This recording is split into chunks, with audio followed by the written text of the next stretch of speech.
Hello, my beautiful YouTube family. I'm Clara Thompson, 58 years young, and I'm beyond grateful you're here. All 50 of you incredible souls tuning in from your corners of the world, whether you're sipping coffee in Chicago, walking the dog in Boise, or unwinding after a long day in London, Sydney, or anywhere else. Welcome to my little channel where I share stories to lift you up, especially if you're over 50 like me, navigating life's unexpected twists. This is my story, raw and unfiltered, a tapestry of heartbreak, betrayal, and hard-won triumph, woven with the threads of wisdom I've gathered over decades. If you've ever faced loss, felt the sting of betrayal, or wondered if it's too late to start over, this is for you. I'm here to tell you life can shatter you, but the skills you've honed, the lessons you've learned, and the grit in your soul can stitch you back together into something stronger. Society might try to write us off as too old, but honey, we're just getting started. So grab a cozy blanket, a cup of tea, maybe a tissue or two. And let's dive into how I turned a world-shattering betrayal into a life of purpose. If you're watching this, hit that subscribe button and drop a comment telling me where you're watching from. Let's connect and inspire each other. Asterisk. It was November 12th, 2023.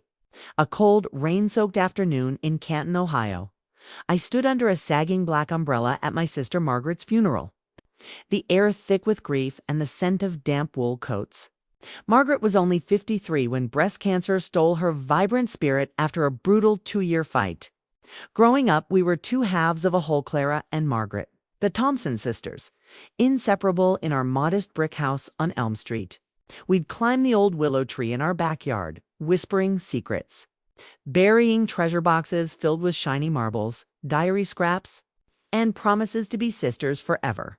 She was the dreamer, always sketching wildflowers or starry skies in her dog-eared sketchbook. I was the planner, mapping our futures in a spiral notebook with a chewed-up pencil. We'd lie in the grass, staring at the clouds, dreaming of lives bigger than our small-town roots. Margaret as a famous artist, me as a mom with a house full of kids, but life pulled us apart. Margaret moved to Cleveland in her 20s, chasing her art in a cramped loft, selling abstract paintings for pennies at local galleries. I stayed closer to home in Akron, building a life with my husband, Daniel, a mechanic with a steady job at an auto shop. We married at 23, young and starry-eyed, dreaming of a big family.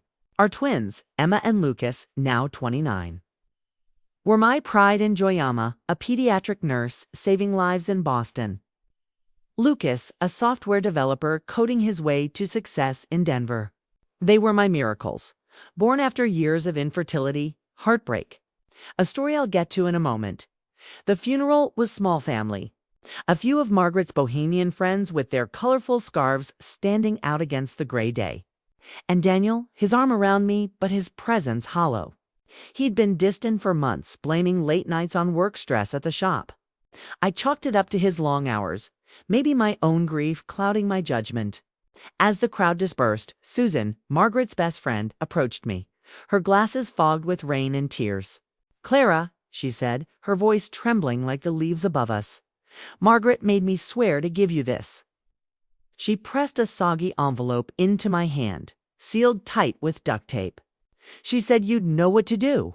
I nodded, assuming it was a keepsake, a sketch, a poem, something to soothe the ache of losing my sister. I tucked it into my coat pocket, promising to open it later, and gave Susan a hug, her damp scarf clinging to my cheek.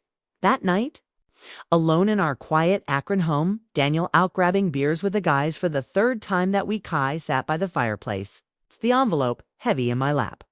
The house was too still, the kind of silence that amplifies your heartbeat, broken only by the crackle of logs and the distant hum of a neighbor's lawnmower.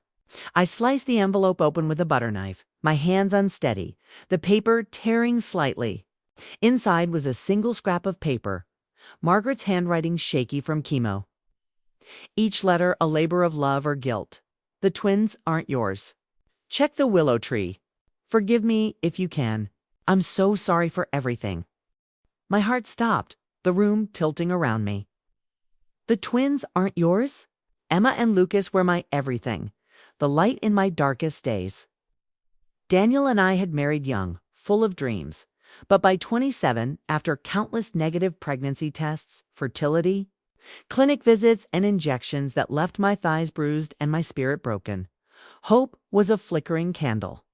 In 1994, against all odds, I got pregnant. Doctors called it unexplained. I called it divine intervention, a miracle after years of pain. I'd spent nights rocking Emma through colic, reading Lucas bedtime stories, kissing scraped knees, cheering at soccer games, crying at their graduations. They were my children, my miracles. What was Margaret saying? And the willow tree? That was our childhood spot in the backyard of our parents' farmhouse. Sold a decade ago, but accessible thanks to the kind new owners, the Harrisons, who let family visit the grounds. Asterisk, have you ever felt your entire reality crack, like a mirror shattering in slow motion, each shard reflecting a life you thought you knew? That moment when a single sentence rewrites your past, making every memory suspect. If you've been there. Diagnosis, a secret uncovered. A trust broken. Breathe with me. It's a gut punch that steals your air, leaves you gasping, but it's also where courage is born. At 56, I'd lived enough to hear Mom's voice from my childhood, strong and steady. Clara Thompson, women don't run from trouble. We tackle it head on. You're stronger than you think. Asterisk, I didn't sleep that night.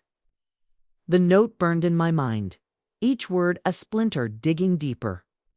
I paced the living room, the hardwood creaking under my slippers, replaying memories of Margaret, her laugh, her paint-stained fingers, her promises to always have my back. How could she do this? At dawn, I grabbed a garden trowel from the trunk of my old Honda and drove 3 hours to the old farmhouse. The road blurring through tears and exhaustion. The Harrisons, a young couple with 2 kids, welcomed me with coffee and no questions when I mumbled about family history. They'd bought the place after Mom and Dad passed Dad in 2005 from a heart attack. Mom in 2008 from pneumonia, and they'd always been kind. Letting me visit the willow tree where Margaret and I had spent our childhood summers, under the willow, its branches drooping like mourners. I dug, dirt caking my nails, the cold earth numbing my fingers. Memories flooded, Margaret and I at 10, giggling over buried Barbie dolls, promising to dig them up at 80 old ladies with gray hair and secrets. We'd tie ribbons around our wrists, swearing sisterly oaths under the stars. My fingers hit metalla. Rusted biscuit tin, our childhood time capsule, buried when we were 12. I pried it open with trembling hands, the hinges squeaking in protest. Inside, faded Polaroids of us in bell-bottoms, arms around each other. Mom's silver locket, its clasp broken, which I'd thought lost forever, and a bundle of letters tied with fraying twine. Envelopes yellowed and brittle, addressed to Margaret in Daniel's blocky handwriting. Dates, 1993 to 1994. The year before the twins were born, I sank to the grass, my coat soaking up the damp and red by the dim glow of my phone's flashlight. The words were a knife. Margaret, last night was a mistake, but I can't stop thinking about you. We can't hurt Clara, she's already breaking. Another dated January 1994. You're pregnant. Clara can't know. We'll raise them as hers. Give her the family she's desperate for. I'll make it work. My breath caught, a sob choking me. Betrayal clawed my chest like a wild animal. My sister, my confidant, my blood had an affair with my husband. And my twins, the children I'd rocked through fevers, cheered at soccer games, cried over at graduations, were hers. I was 28, exhausted from fertility treatments, sitting in a sterile clinic with Daniel, his hand squeezing mine too tightly, his jaw clenched. We'll get through this, he'd said, but his eyes darted away, avoiding mine. Margaret was there too, always supportive, bringing homemade chicken noodle soup, offering to drive me to appointments. I'd trusted her with my heart, leaned on her through the tears, the failed cycles, the endless hope and despair. Now, those supportive visits aligned with Daniel's overtime shifts, his trips to Cleveland for car parts. I'd been blind, so wrapped in my own pain that I missed the signs, her lingering hugs, His late-night phone calls, the way they'd exchange glances I thought were innocent. I drove home in a haze. The letters scattered on the passenger seat like shrapnel from an explosion. Daniel was in the garage tinkering with an old carburetor. Grease smudged on his cheek, the radio playing some old Springsteen song. "Explain these," I shouted, throwing the letters at his feet. They fluttered like accusations, some catching in a puddle of oil. His face drained of color, eyes wide like a trapped animal. "Clara, you're upset. You're grieving," he stammered, stepping back.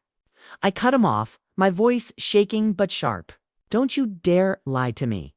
He sank onto a stool, head in hands, and the truth spilled out in sobs. "It was a fling," he said, voice breaking. "Margaret came on to me. You were so broken from the infertility, and she got pregnant. We panicked. We thought it was a way to make you happy, to give you the family you wanted." "Happy?" I laughed, a bitter sound that echoed in the garage, drowning out the radio. Emotional value, trust. The bedrock of my marriage, my family, was quicksand. 23 years Thanksgivings with turkey and cranberry sauce. Christmases with twinkling lights and stockings. School plays where I clapped until my hands hurt, tall tainted by lies. I saw every moment in a new light. Daniel's awkward silences when Margaret visited. Her overager offers to babysit. The way she'd watch the twins with a look I now recognized as longing. But wisdom, hard-earned over decades, kicked in. Don't react blindly. Verify. I demanded DNA tests that week. Emma and Lucas, home for Thanksgiving, agreed, thinking it was a quirky family history project I'd cooked up in grief. We swabbed cheeks, mailed the kits, and waited 2 agonizing weeks. The silence between Daniel and me, thicker than the Ohio winter fog rolling in from Lake Erie. The results landed in my email on a snowy December morning in 2023. I sat alone in the kitchen. Coffee gone cold, the house too quiet, the ticking of the wall clock like a heartbeat. My hands shook as I opened the file on my laptop. The screen's glow harsh in the dim light. The twins' DNA matched Margaret's, her eggs, her biology. But Daniel, zero paternal match. What in God's name? Dramatic twist. Not even his kids. I called him in from the garage, my voice steady despite the storm inside. "You lied about everything," I said, showing him the results. He swore he'd believed the twins were his. "She told me they were mine." He cried, tears streaking his face, his hands gripping the counter. Lies piled on lies, a house of cards collapsing in the wind. I needed answers, no matter the cost. I hired Alina Martinez, private investigator I'd met years ago at a mom's book club in Akron, no nonsense. 60-year-old with a knack for digging up truths and a coffee addiction to match. It cost me $7,000, half my retirement savings, scraped from a 401k I'd built from years of part-time bookkeeping for local businesses. Over 6 months, Alina unearthed clinic records, subpoenaed emails, tracked down retired staff from the fertility clinic in Cleveland. The truth unraveled like a bad novel, each chapter more shocking than the last. Each revelation a fresh wound. There was no clinic mix-up, no accident. Margaret, volunteering at our fertility clinic in 1993 to help with paperwork. Had access to patient files, donor records, everything. She'd always been charming, slipping past security with a smile, befriending nurses with her homemade cookies. Obsessed with Daniel after he rejected her post-flinga. Drunken night, he swore, was a mistake she'd spiraled into a vengeful plan. She used her own eggs, paired with sperm from James Carter. Her high school sweetheart, who'd moved to Cleveland and worked as a lab tech at the clinic. James had donated sperm anonymously for extra cash in his early 20s, unaware of her scheme. Margaret, with her volunteer badge and charm, manipulated the system, ensuring her eggs and James's sperm were used in the insemination process. She carried the twins in secret, staying with a distant cousin in Pittsburgh, claiming a sabbatical from her art to avoid suspicion. She faked adoption papers through a shady contact in Cleveland, a man Alina tracked down who'd since left the country. In July 1994, Margaret handed the babies to us. presenting them as adopted through a private agency. Daniel, racked with guilt over the fling, went along with the lie, letting me believe we'd adopted privately to spare my feelings. I was 30, pregnant in public, wearing padded dresses to match Margaret's timeline, my heart swelling with hope after years of despair. She'd sent ultrasound photos claiming they were mine while I played the part, too desperate for motherhood to question the details. I'd gone to fake doctor visits, smiling at neighbors who congratulated me. While Margaret hid her pregnancy 200 miles away, the twins' first cries in my arms, I thought they were my miracle, a gift after years of pain. I'd spent nights rocking Emma through colic, her tiny fists clutching my finger, reading Lucas bedtime stories about dragons and knights, kissing scraped knees after bike crashes, cheering at soccer games under Ohio's wide skies, crying at their high school graduations, their caps tossed high. Now every memory felt stolen, a performance I hadn't auditioned for, directed by my sister's jealousy and my husband's cowardice. Asterisk, imagine discovering your motherhood was a lie? Every lullaby sung to someone else's script. Every sacrifice built on a stage of deception. I started therapy in January 2024, sitting across from Dr. Patel, a kind counselor with warm eyes. Raging at Margaret's ghost, grieving the sister I thought I knew. I'd see her in my dreams, laughing under the willow tree, then vanishing into shadows. Emma and Lucas were devastated when I told them, gently, over a tearful Zoom call, the screen freezing on their shocked faces. "You're our mom," Emma insisted, her voice fierce, her nursing scrubs wrinkled from a long shift. Lucas, quieter, nodded, his eyes distant. "DNA doesn't change that. You raised us." But their trust in Daniel shattered. They cut contact, refusing his calls, his emails, his desperate texts. Daniel filed for divorce in February 2024. Blaming me for digging up the past, his lawyer arguing I'd destabilized the marriage. Court battles drained me legal fees, splitting assets. He got half the house, a 3-bedroom we'd bought in 1998 with dreams of family barbecues. I sold my share to cover costs, leaving me with $10,000 and a broken heart. At 56, I moved to St. Augustine, Florida, craving the ocean's solace, the salt air a balm for my wounds. A 400-square-foot apartment, peeling paint, one suitcase. Mom's old Singer sewing machine in its battered case. My only anchors in a sea of uncertainty. Asterisk, my childhood wasn't a fairy tale. And those early lessons were my lifeline now. Growing up in Canton, we were poor but proud. Living in a brick house with a leaky roof and a furnace that rattled like a freight train. Dad worked the assembly line at Timken, coming home with grease under his nails and a tired smile, telling stories of his boyhood on a farm. Mom was the backbone, a seamstress turning our dining room into a workshop. She'd sew wedding gowns for brides on a budget, alter suits for businessmen, mend uniforms for school kids. Her fingers nimble despite arthritis creeping in.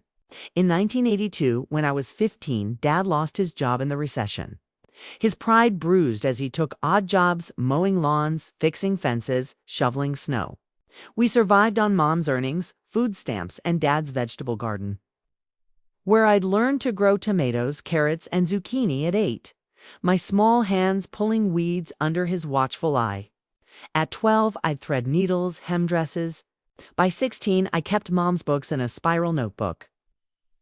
Tracking invoices and expenses with a pencil I sharpened until it was a nub. "Skills are your power, Clara," she'd say, her hands calloused from pins. "A woman's hands and mind are her fortune. Never depend on anyone else to feed you." I dropped out of college at 20 to marry Daniel, believing love was enough, but those skill sewing, bookkeeping, gardening stuck like glue. Buried but never forgotten. In St. Augustine, I hit rock bottom. Nights on the beach, waves crashing like my dreams. I cried until my throat burned. The stars above, indifferent. Stress-induced migraines left me dizzy. Spots dancing in my vision. No health insurance to cover meds or doctor visits. My savings dwindled to $2,000, barely covering rent and instant noodles. I'd lie awake in my cramped apartment, staring at water stains on the ceiling, wondering if I'd failed as a mother, a wife, a sister. Had I pushed Margaret away? Trusted Daniel too blindly? The doubts gnawed, but Mom's voice rang through, sharp and clear. Thompson women don't quit. You've got work to do. I dusted off her Singer sewing machine. It's black enamel, chipped, but sturdy. And bought thrift store fabrics, flannel, cotton. Old curtains for $20 at a flea market on a 1A. I started making quilts, each one a story. Betrayal in jagged red stitches. Hope in soft blues, resilience in gold threads.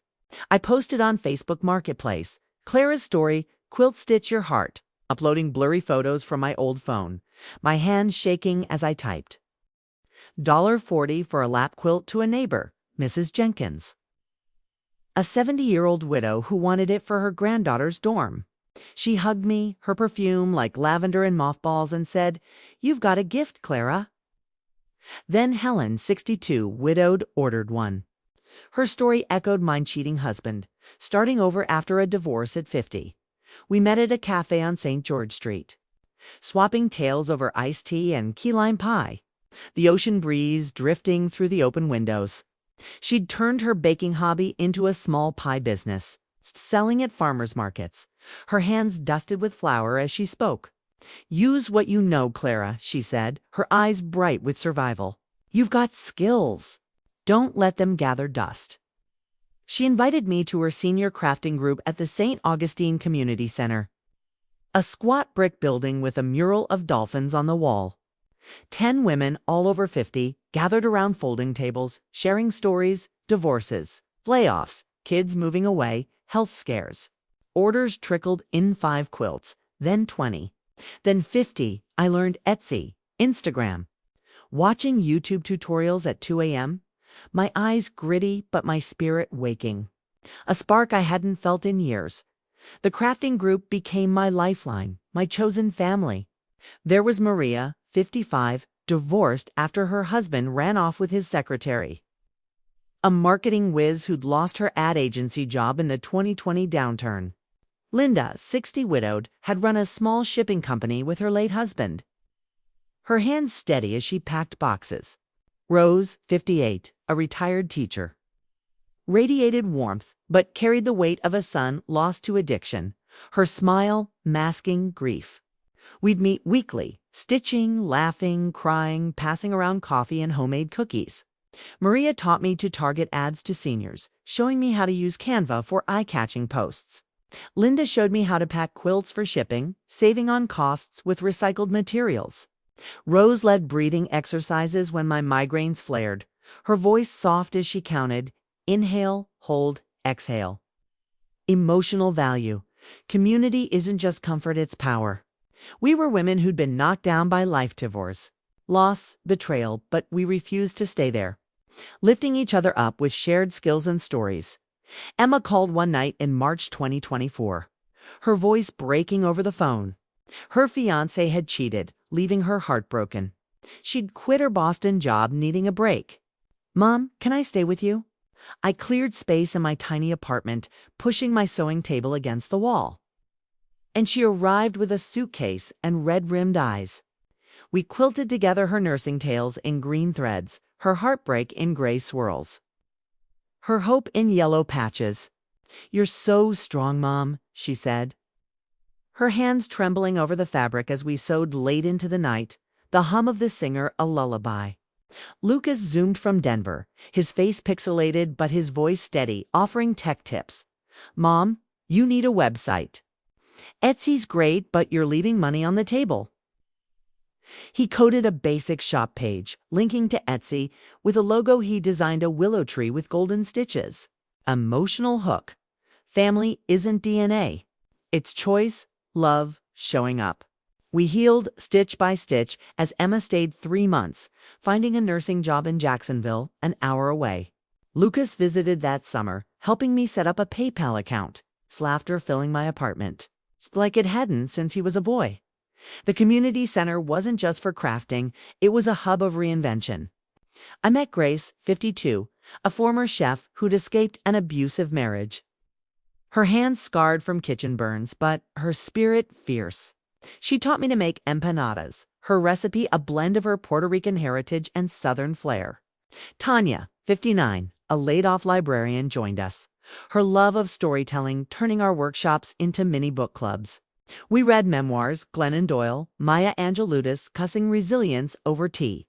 Grace started a catering side hustle, serving empanadas at our quilt shows. Tanya wrote product descriptions for my Etsy shop, her words weaving magic that sold quilts faster than I could sew them. We were a tapestry of survival, each woman a thread, stronger together. By 57, Clara's Keepsake Quilts was no side hustle, it was a movement. I hired Maria, Linda, and Rose, each bringing their scars and skills. Maria ran social media, turning my Instagram from 100 followers to 15,000 with heartfelt posts about our quilts. Stories, betrayal, healing, hope. Linda streamlined shipping, cutting costs with bulk deals and recycled packing. Rose led workshops, teaching seniors to quilt their own stories, her classroom voice calming nervous hands. We shared war stories, Maria's divorce, Linda's loss, Rose's grief, and built a sisterhood stronger than the one I'd lost with Margaret. A local paper, the St. Augustine Record, featured us in June 2024. Seniors stitch success in St. Augustine, with a photo of us laughing around a quilt frame. Then Crafting America magazine ran a 6-page spread in October 2024, with photos of our quilts, mine with a lighthouse for hope, Emma's with a stethoscope for healing, Lucas's with binary code in blue threads. Tourists flocked to my storefront, a tiny shop on Anastasia Island, walls lined with quilts that whispered resilience. Each stitch a testament to survival. Revenue hit $200,000 in 2024. Then $400,000 in 2025. I reinvested online courses in e-commerce. I used Ford van for deliveries, a part-time accountant to replace my spiral notebooks. I hired Grace and Tanya, expanding our team to 5. Grace's empanadas became a hit at craft fairs, drawing crowds. Tanya's storytelling turned our website into a narrative hub, with blog posts about our customers' lives. Daniel, living alone in Akron, drowning in regret, sending occasional texts I deleted without reading. Margaret's note, meant to destroy, sparked my rebirth. I visited her grave in July 2024, leaving a mini quilt with bluebells, her favorite flower. "I forgive you," I whispered, the wind carrying my words. "But I'm thriving without you." At a craft fair in April 2024, I met Paul, 68, a widower carving wooden quilt frames, his hands steady despite arthritis. His wife had died of leukemia in 2020. We bonded over loss, swapping stories over coffee at a fair booth. Beach walks turned to dates, grab cakes at a seaside diner, laughing over shared stories of raising kids, our first gray hairs, the ache of empty nests. We married in March 2025, a sunset ceremony on St. Augustine Beach. Emma and Lucas, there, beaming, their partners cheering. Emma's pregnant now, my first grandbaby due in December 2025. Lucas's app tracks orders, syncing with Etsy, saving me hours. His tech skills a gift I never expected. Health was a battle, but I fought it. Migraines eased with yoga from the senior center, led by a 70-year-old named Dot, who'd survived cancer twice. A 2024 mammogram scare, a benign cyst, shook me, reminding me to prioritize myself. I started walking daily, the ocean's rhythm grounding me, and joined a book club. Reading, Educated, and The Glass Castle, stories of resilience that echoed mine. Dad's garden, where I'd learned to grow tomatoes at 8, taught me patience. I joined a community garden, growing zucchini and herbs, sharing harvests with neighbors. Flashback, Mom's kitchen, where I'd learned to bake cornbread at 10, her apron dusted with flour, her laughter warm. Those skills fed me now, literally and figuratively. As I baked for craft group potlucks, I've traveled at least fabric markets in Florence, where I haggled for silk. Japan's textile museums in Kyoto, where I studied ancient dyeing techniques, all funded by Quilts, by Grit. My storefront expanded in 2025. a second location in Jacksonville, managed by Emma when she's not at the hospital. We hired 2 more women, Sarah, 53, a former nurse turned quilter after a burnout, and Lena, 61, a retired florist with a knack for color palettes. Our quilts became heirlooms, each one a testament to survival. A customer, a 70-year-old Vietnam veteran named Tom, bought one for his daughter, tears in his eyes. This is my life. Stitched hair war, loss, love. Another, a 55-year-old teacher named Diane, ordered a quilt for her mother's 80th birthday, embroidered with stories of raising 5 kids on a teacher's salary. Asterisk, the community garden grew into a local initiative. I partnered with the Senior Center to start Grow and Sew, a program teaching kids and seniors to garden and quilt together. We planted sunflowers, tomatoes, and lavender, the kids giggling as they dug, the seniors sharing stories of their own childhoods. Tanya wrote a grant proposal, securing $5,000 from a local foundation, funding tools and fabric. Grace cooked for our events, her empanadas a crowd favorite.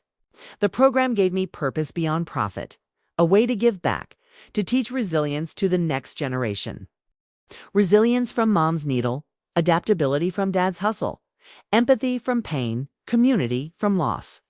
If you're over 50 or any age, hear me, that job loss.